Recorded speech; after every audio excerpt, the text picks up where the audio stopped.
ni amakuru agezweho ntibikomeje kugarukwaho mu bitangazamakuru bitandukanye, dore ko igihugu cy'u Rwanda cyamaze gutangaza ko Repubulika Iharanira Demokarasi ya Kongo nireba nabi ishobora kuzahamagara ingwe mu mujyi ikayizanira kandi kuyikiza bikazayigora.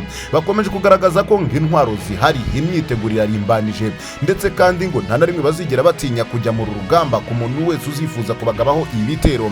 Ni amagambo akomeye ndetse akomeje kwibazwaho na benshi, ni nyuma y'imbwirwaruhame yari General Colonel Njike Kayiko Guillaume ubwo yabwiraga ikinyamakuru cya BBC avuga ko ngo byanga byakunda ubushotoranyi buzakomeza, ngo kandi ibikorwa nyine ngo byo gushotorana ngo abasirikare ba FARDC ntibenda kubihagarika kuri uyu munsi, ngo bitewe n'umubano udasanzwe ngo kandi utari mwiza ngo hagati y'ibihugu byombi, ngo ku mipaka ibahuza byanga byakunda bizakomeza kubaho. Nanone kandi u Rwanda narwo rukomeje kugaragaza ko ruryamiye amajanja, ndetse kandi ngo biteguye byanga byakunda ibyo Repubulika ya Demokarasi ya Kongo yakwikoza byose ngo ntibirengagize umuturanyi wabo, ndetse ngo birengagize ubushobozi ndetse n'imbaraga z'igisirikare z'igihugu cy'u Rwanda, ngo bazakora ibishoboka byose kugira ngo ubusugire bw'igihugu cy'u Rwanda butangizwa cyangwa se ngo buvogerwe n'uwo ari we wese. Ni ku buryo burambuye, ni amakuru ya politike, umutekano na diplomasi.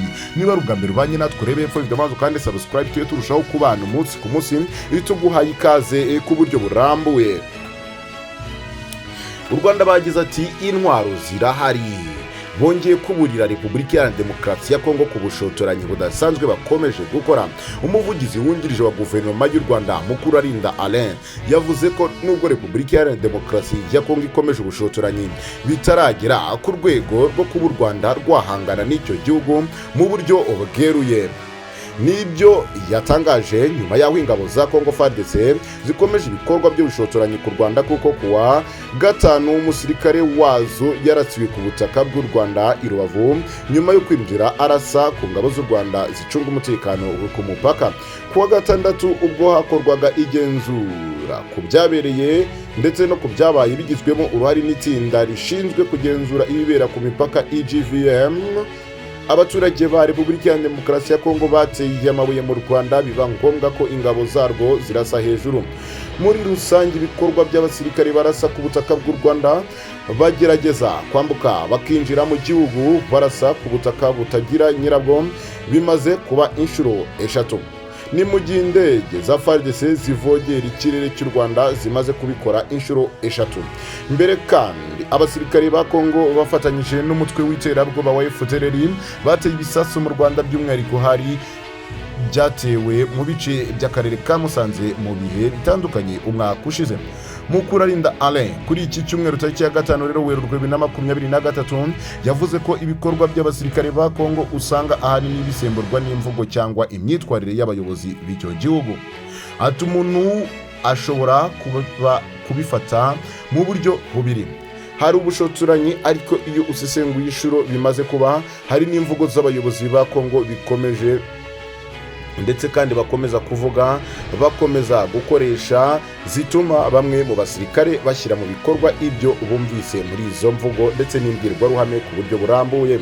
Yakomeje agira ati niba umuntu uhora umubwira ngo u Rwanda n'umwanzi, nicyo wirirwa uvuga. Umwe mu bafite imbunda ashobora kuvuga ati ariko bariya bahungu bahora batubwira ko ari abanzi, wakwambuka nkabarasa. Yari kuri televiziyo y'u Rwanda. Mukurarinda rero avuga ko hari no kuba Repubulika ya Demokarasi ya Kongo ibishaka gusunikira u Rwanda mu mutego w'intambara, ariko bo bakaba barabibonye.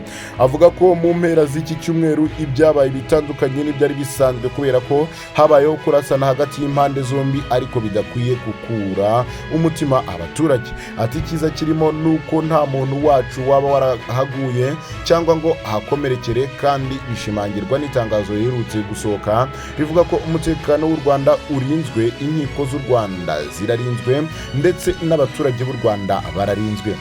Nta gutungurwa guhari, ingamba zarafashwe, ari abasirikare barahari, hari intwaro zirahari, ibigomba gukorwa byose birateguwe. Nta gutungurwa kuzigera kuba, gushotorwa byo bizakomeza, ariko ntabwo uwo mutego tuzawugwamo ndetse ngo tuwishoremo wo kujya mu ntambara hagati yacu na Repubulika Iharanira Demokarasi ya Kongo. Alain Mukurarinda avuga ko ibikorwa by'ubushotoranyi bukorwa n'abasirikare ba Repubulika ya Demokarasi ya Kongo nubwo byakomeza, u Rwanda ruzakomeza kurinda umutekano n'ubusugire bwarwo, atariko baramutse barenze hariya bakwakirwa uko bikwiye. Ikibazo abantu benshi bibaza ni ukuntu u Rwanda rukomeje gushotorwa na Repubulika ya Demokarasi ya Kongo, ariko rukaba rwarakomeje kuyihorera aho kuba rwayisubiza ngo ruyirase nk'uko iyo imaze kubigira akamenyero. Alain Mukurarinda yagize ati rwatewe rwose nta gushidikanya, biriya ni ubushotoranyi bufite icyo bugamije, burasesengurwa, burigwa. Nawe urabibona ko ni imwe ndetse ni babiri, ejo baramutse baje ari 10 cyangwa ari 20 byaba bihinduye isura.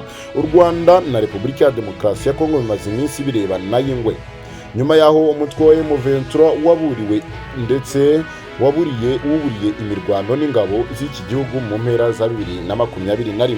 Repubulika ya Demokarasi ya Kongo ishinja u Rwanda gufasha M23 irwana isaba ko uburenganzira bw'abavuga ikinyarwanda mu burasirazuba bw'icyo gihugu bwubahirizwa, mu gihe rwo ruyishinja gufasha no gukorana n'umutwe w'iterabwoba wa FDLR ugizwe n'abasize bakoze jenoside yakorewe abatutsi bagikomeje no guhembera ingengabitekerezo yayo. Kuva u Rwanda na Repubulika ya Demokarasi ya Kongo byatangira kurebana y'ingwe, hagiye habaho imbaraga z'ubuhuza butandukanye, ariko abayobozi ba Kongo bagashinjwa kutubahiriza ibyabaga byaganiriwe, kugeza naho Perezida Tshisekedi yanze kwitabira inama yagombaga kumuza n'uruhande rw'u Rwanda i Doha muri Katari. Abenshi rero bagakomeza kwibaza ikizaba koko umuti w'ikibazo kiri hagati y'u Rwanda na Repubulika Iharanira Demokarasi ya Kongo. Ibyo koko abenshi dukomeje kubitega amaso, ariko se intambara ya 23 yo izarangizwa nande, izarangizwa n'iki? Nabyo ni bikomeje kwibazwaho ndetse no gutekerezwaho na bamwe mu banyapolitike batandukanye, dore ko Perezida Antoine Felix Tshisekedi Chilombo bakomeje kumubwira ko noneho bishoboka ko atazayobora Repubulika ya Demokarasi ya Kongo mu myaka itaha, nk'uko biteganyijwe ko amatora azaba mu mwaka uyu nguyu turimo wa 2023 mu kwezi kwa 12. Ese koko uyu mugabo azongera atorwe, dore ko Perezida Emmanuel Macron nawe yamutunze urutoki uko yatowe, uko yagiye ku buyobozi, uko ayoboye igihugu ndetse n'uko akomeje gushakira abaturage amahoro. Ibyo byose abitunga agatoki, dore ko yagaragaje intege nke z'uyu mugabo ndetse akanavuga ko ibikomeje kubera mu burasirazuba bwa Repubulika ya Demokarasi ya Kongo biteye ubwoba, ngo kandi koko bigomba gutera n'isoni abayobozi bose ba Repubulika ya Demokarasi ya Kongo babifite mu nshingano, ndetse n'abagombaga gukora ibishoboka byose kugira ngo iki gihugu kibone amahoro arambye. Nibyo dukomeza kubakurikiranira, ni amakuru agenda agaruka umunota ku wundi, isaha ku yindi. Gusa niba ari ubwa mbere wanjye natwe rebe video maze kandi subscribe, cyo turushaho kubana umunsi ku munsi, kandi amakuru yacu ajya kugeraho mu ba mbere, amakuru ya politike, diplomasi n'ibindi bigenda bigarukwaho n'ibitangazamakuru bitandukanye. Amakuru yacu nakagaruka, turagukunda cyane, Imana iguhe umugisha, amahoro n'amahirwe. Bye bye.